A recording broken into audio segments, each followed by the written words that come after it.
Hello everyone, welcome back to our channel sky of health.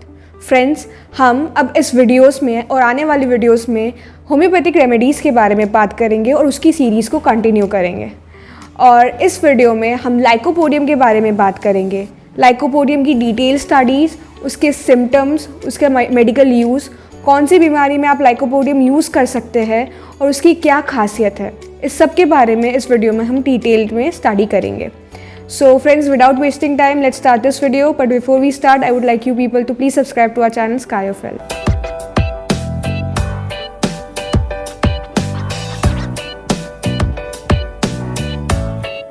So friends, lycopodium के बारे में थोड़ा history जानना ज़रूरी है। लाइकोपोडियम एक प्लांट बेस्ड मेडिसिन है और इसका कॉमन नेम है क्लब मॉस। इसको हेनीमन ने इजाद किया था। हेनीमन ने इसका ड्रग प्रूविंग किया था और इस मेडिसिन के बारे में कहा जाता है कि ये क्रॉनिक डिजीज़ के लिए बेस्ट मेडिसिन है।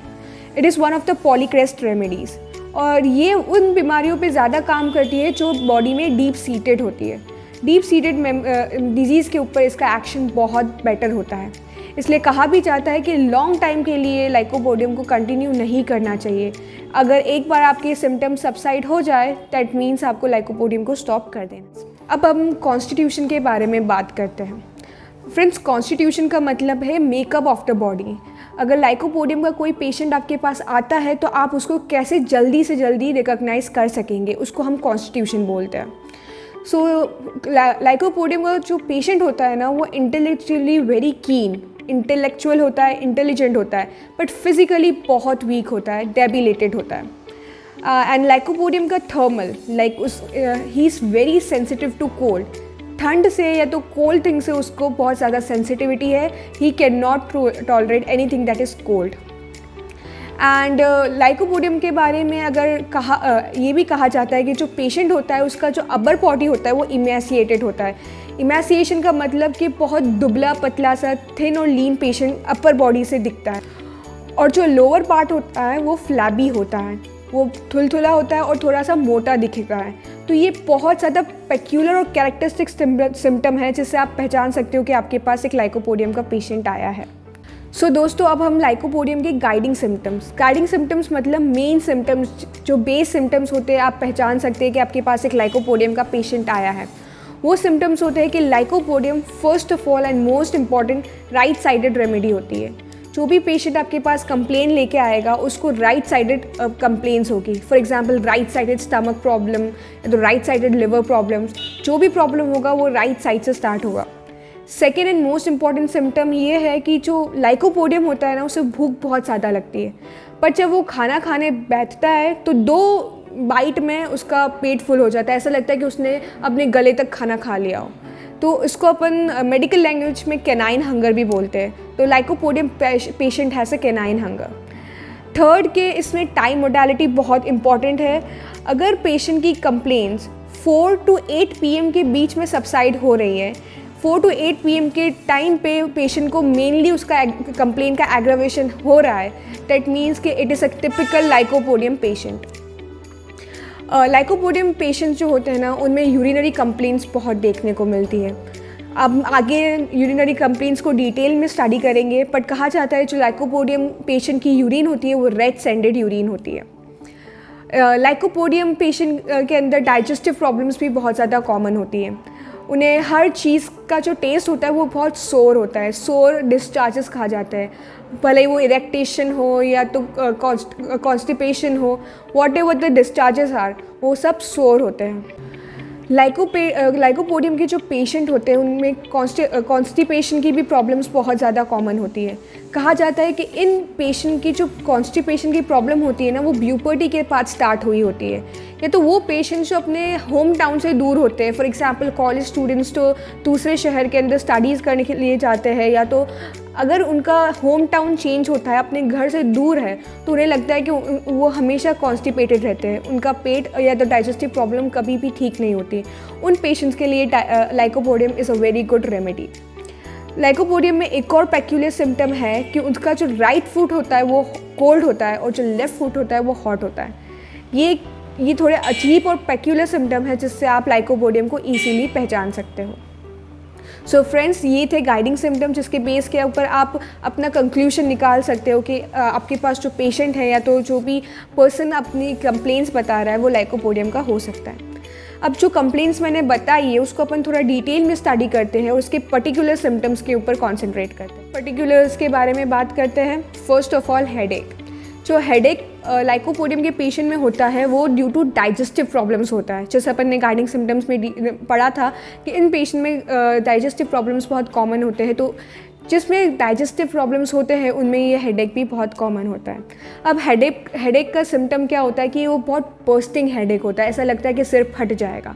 और इसके अंदर वही कॉमन प्रॉब्लम होगी, कॉमन टाइम मोडालिटी होगी कि जो हेडेक है वो सबसे ज़्यादा 4 से 8 PM 4 to 8 PM का एग्रावेशन होगा।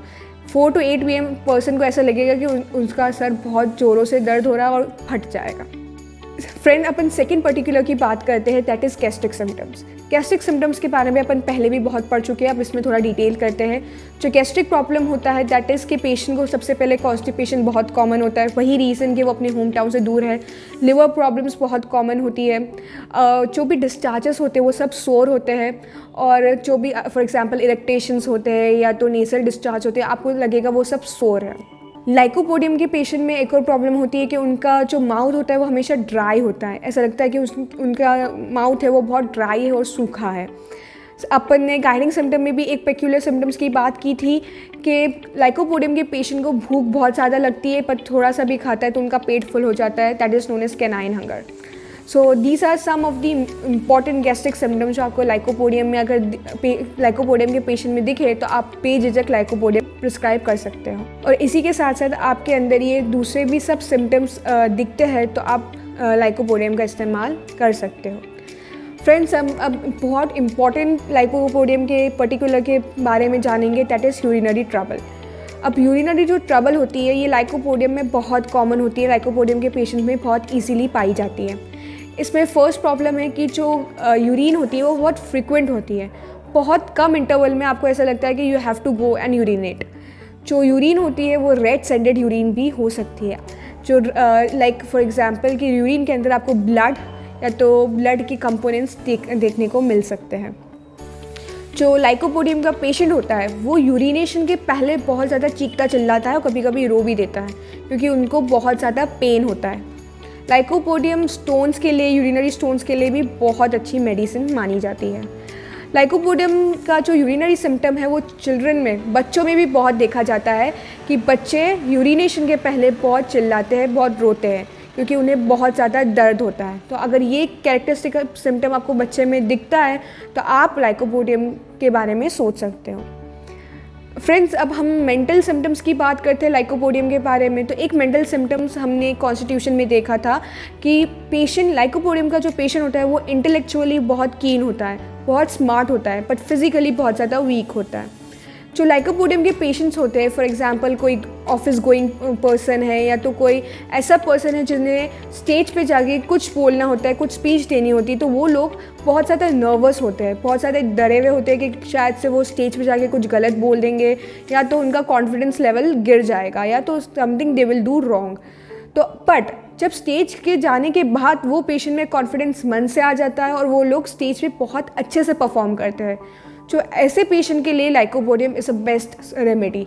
जो पेशेंट स्टेज के जाने के पहले डरते हैं बस स्टेज पे जाके अपना कॉन्फिडेंस गेन कर देते हैं, this is the peculiar symptom of the lycopodium mentally. जो लाइकोपोडियम के पेशेंट होते हैं उनको अकेला रहना बहुत अच्छा लगता है, they like to have their lone time, but उनको ऐसा भी चाहिए होता है कि वो पूरे घर में अकेले ना हो। वो अगर एक रूम में अकेले हो तो दे आर ओके, बट उनको ऐसा भी होता है कि पास वाले रूम में कोई ना कोई तो हो। वो चाहते हैं कि उनके साथ कोई रहे पर उनसे बात ना करे, they want to be alone but not completely. तो ये भी एक बहुत पेक्यूलर और कैरेक्टरिस्टिक सिम्टम है जो लाइकोपोडियम के पेशेंट में पाया जाता है। फ्रेंड्स, ये सारे सिम्टम्स बहुत इजी और बहुत नॉर्मल लैंग्वेज में मैंने आपको एक्सप्लेन किए हैं जिससे आप इजीली एक लाइकोपोडियम के पेशेंट को पहचान सकते हो। फ्रेंड्स, अब हम इसकी पोटेंसी के बारे में बात करते हैं। तो पोटेंसी में 200 पोटेंसी इज़ नॉर्मल, आप प्रिस्क्राइब कर सकते हो। अगर ये अपर कंप्लेंट्स आपके अंदर दिख रही है तो जहाँ तक कंप्लेंट सबसाइड नहीं हो जाती आप लाइकोपोडियम का इस्तेमाल कर सकते हो। 3 ड्रॉप्स, 3 या 2 बूंद आप दिन में 3 बार इसका इस्तेमाल कर सकते हो, but not more than 10 days. और अगर लाइकोपोडियम आपकी कंप्लेंट्स ठीक होना स्टार्ट हो गई है और आप देख रहे हो कि आप में इम्प्रूवमेंट है, तो फिर आप लाइकोपोडियम को स्टॉप कर दीजिए। बट ये प्रिस्क्रिप्शन, ये यूज़ आप अपने डॉक्टर के कहने पे, डॉक्टर की सलाह के साथ ही करें, तो आपको और बेनिफिट होगा। आपको कंप्लीट नॉलेज होगा कि आपको लाइकोपोडियम कैसे इस्तेमाल करनी है। दोस्तों, अगर आप जो हम मेडिसिन आपको बता रहे हैं उसके डिटेल बता रहे हैं और आपको लगता है कि आप इस मेडिसिन के लिए परफेक्ट है और आपको ट्रीटमेंट चाहिए और डॉक्टर की सलाह के साथ ट्रीटमेंट चाहिए, तो हमने डिस्क्रिप्शन के अंदर नंबर छोड़ रखा है, लिंक छोड़ रखी है, आप वहाँ पे क्लिक कर सकते हैं और आपको एक डॉक्टर के प्रिस्क्रिप्शन के साथ ये मेडिसिन प्रिस्क्राइब की जाएगी। So this is it for today. I hope you like this video. अगर आपको ये वीडियो अच्छी लगे तो please subscribe to our channel sky of health, click the like button and share with your family and friends. और आपको कोई भी डाउट हो तो you can ask in the comment section below, and we will be back to you soon with a new remedy and a new topic. Thank you.